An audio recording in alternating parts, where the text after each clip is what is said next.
In an active operating room, bodies are constantly in motion. Patients are rolled, limbs are elevated, and surgical teams maneuver to access critical entry points. In this environment, everyday directions are useless. If a surgeon tells an assistant to make an incision above an artery, that instruction changes entirely if the patient is rotated 90 degrees. One clinician might cut toward the patient's head, while another cuts toward the skin surface, a spatial misunderstanding that turns a routine procedure into a hemorrhage. To eliminate this confusion, clinical anatomy imposes a rigid, theoretical 3D grid onto the human form. This diagram illustrates that concept, showing a skeletal figure locked into intersecting X, Y, and Z coordinate axes. By establishing this universal geometric framework, clinicians can pinpoint and communicate specific biological locations with absolute precision, entirely independent of the patient's physical posture in the real world. This establishes the baseline, the standard anatomical position, or ground zero. The posture requires strict adherence. The torso stands straight up, head facing forward. Arms rest at the sides, palms facing forward. Finally, legs run parallel, toes pointing forward. Every directional term you encounter in clinical anatomy assumes the body is locked perfectly into this exact matrix. A patient might be hunched over in a clinic chair or curled into a fetal position in a scanner, but the anatomical chart never changes. Understanding this theoretical baseline is the only reliable way to decode complex procedural instructions.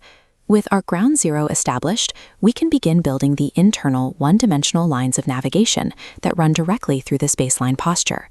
This diagram outlines the primary axes. Looking at the figure on the left, we see the vertical axis. This establishes the relationship between superior, meaning closer to the cranium, and inferior, meaning closer to the soles of the feet. The figure on the right demonstrates the sagittal axis. This vector runs front to back, establishing the relationship between ventral, or anterior, at the front, and dorsal, or posterior, at the back. Moving to this next set of illustrations, the left torso diagram introduces the transverse axis. This tracks horizontal movement relative to the median line. Structures moving toward the center are medial, while structures moving outward are lateral. However, the arms and legs require a distinct, localized mapping system.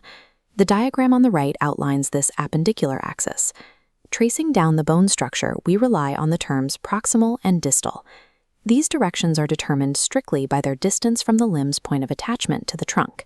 The shoulder is proximal to the elbow, the hand is distal to the wrist. These one-dimensional vectors provide excellent surface-level tracking, but to locate internal organs, tumors, or strictures, we need to map the space beneath the skin. Two-dimensional surface coordinates are insufficient for surgical navigation. A scalpel must travel downward, requiring a precise map of the z-axis. This graphic illustrates the depth gradient. The left diagram displays concentric circles, modeling how tissue layers are mapped inward from the surface of the body. Following the blue dotted lines to the cross-section on the right, we see the specific application. Structures close to the skin are superficial. As we move deeper through the subcutaneous tissue and muscle, eventually reaching the bone, the coordinates are categorized as deep. This measurement of depth is entirely independent. A nerve can be superficial to a muscle, regardless of whether it sits on the medial or lateral side of the arm. Integrating this z-axis introduces physical volume to the map, allowing a clinician to calculate how far to penetrate before making contact with a target structure. To practically analyze this 3D volume, the physical body is conceptually divided by intersecting flat surfaces known as anatomical planes. Understanding how to read these planes is mandatory. When you view an MRI or a CT scan, you are looking at a 2D slice extracted from this exact matrix. This chart breaks down the volumetric divisions. The left panel shows the median, or sagittal plane.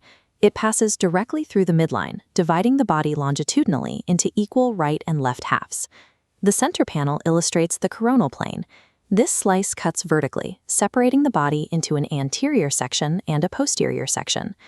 The right panel displays the horizontal, or axial plane, which runs parallel to the ground, dividing the volume into a superior upper part and an inferior lower part. These slices do not exist in isolation. As shown across these three 3D wireframe models, these planes form a continuous intersecting matrix occurring simultaneously throughout the body. When we combine the directional vectors, the depth gradient, and the intersecting planes, we get this, the master spatial dashboard. Clinicians utilize all of this overlapping data at once to isolate precise coordinates, locating a tumor that is inferior to the collarbone, deep to the pectoral muscle, and lying on the sagittal plane. Mastering this integrated, volumetric dashboard transforms the human body into a fully navigable, three-dimensional environment. Moving from theoretical geometry to clinical reality requires immediate adaptation. Patients are rarely assessed or operated on while standing perfectly upright. The baseline coordinate system must be applied to foundational procedural postures on the examination table. This graphic maps those clinical orientations. The top diagram illustrates the prone position, where the body lies flat with the dorsal side facing upward. The bottom diagram shows the supine position, where the patient lies on their back, leaving the ventral side exposed. For complex surgical access, procedural postures require manipulating the joints far away from ground zero. This chart details the lateral decubitus position, where the patient lies on their side, utilizing stabilizing limb flexions. On the right, the lithotomy position is heavily modified. The patient rests supine with hip and knee joints severely flexed and abducted. While these mechanical modifications drastically change the patient's physical relationship to the floor of the room, they do not break a single internal rule of the spatial dashboard. This presents a logical tension. If the entire map assumes a patient is standing straight up, how does a clinician maintain their bearings when the patient is contorted into lithotomy? The answer is that directional terms are locked strictly to the internal biological axis, not to external gravity. The head remains superior to the chest, even if the patient is lying completely flat and pointing toward the wall. To rapidly decode these changes, professionals use a comparison matrix, as shown here. By cross-referencing the spine orientation column with the joint and limb modifiers column, a surgical team can plan exactly how the anatomical planes intersect the organs in any given posture. Treating these terms as simple vocabulary lists creates a disconnect during a procedure. A clinician who has merely memorized that superior is up may instinctively look toward the physical ceiling during a crisis, rather than toward the patient's head. This cognitive lag, the time spent translating a definition into a real-world vector, is where procedural errors take root.